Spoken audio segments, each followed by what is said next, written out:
Qu'est-ce que l'enfant intérieur? Bonjour, je suis Sandrine Shiva, thérapeute énergéticienne spécialiste des mémoires cellulaires et des blessures de l'âme. Lorsqu'on me pose la question à savoir si j'accompagne des personnes à travailler sur leur enfant intérieur, ma réponse est oui, car j'associe l'enfant intérieur à l'âme.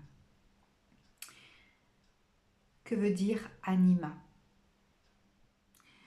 Anima en latin signifie âme. En grec signifie souffle et en hébreu signifie respirer. Par quoi l'âme est animée? Pour moi, l'enfant intérieur est le représentant parfait de notre âme.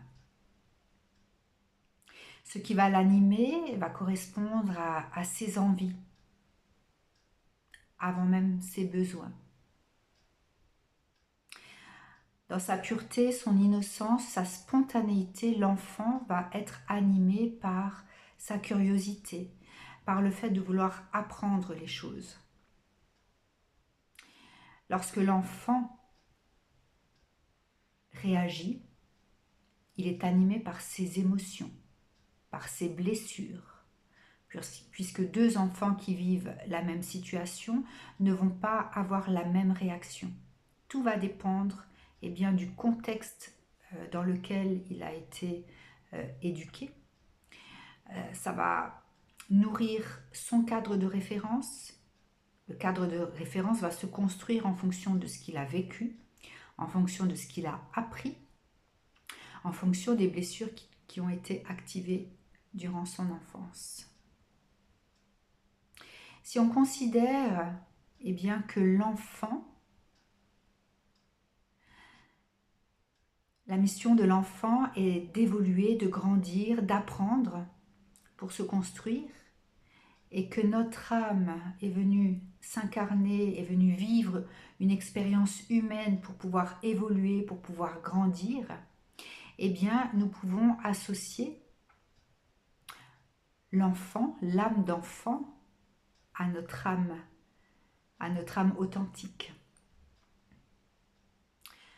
L'enfant intérieur, c'est ce petit enfant qui réside à l'intérieur de nous, qui nous pousse à agir, qui nous pousse à réagir. Et il est animé, comme notre âme, à cette volonté de grandir, d'explorer, d'apprendre, de dépasser les choses. Par conséquent, travailler sur son enfant intérieur, c'est avant tout de regarder comment il s'est construit. Les blessures de l'âme sont activées durant l'enfance de façon parfois inconsciente, parfois consciente, du cercle familial.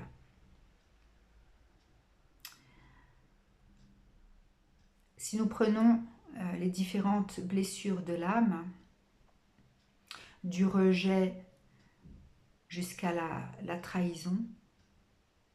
Alors pourquoi du rejet? Parce que pour moi, le rejet est la première blessure de l'âme.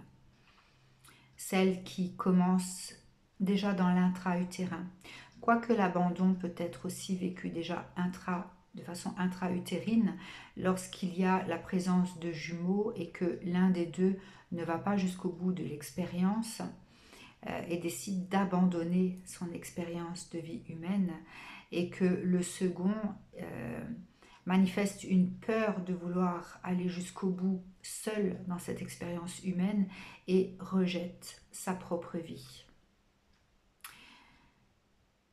Je vous propose donc d'autres vidéos sur les blessures de l'âme, à savoir comment elles peuvent être activées durant l'enfance. Quelles sont les répercussions de ces blessures lorsqu'on est adulte, lorsqu'on commence même à se construire pour devenir un adulte, donc notamment l'adolescence, sachant que l'enfant va se construire sur ce que ses parents vont lui transmettre. De 0 à 7 ans, l'enfant va se construire sur ce que la maman a transmis, de façon consciente et inconsciente. De 7 à 14 ans, l'enfant va se construire sur ce que le papa a transmis, de façon consciente ou inconsciente. À partir de 14 ans, il y a ce besoin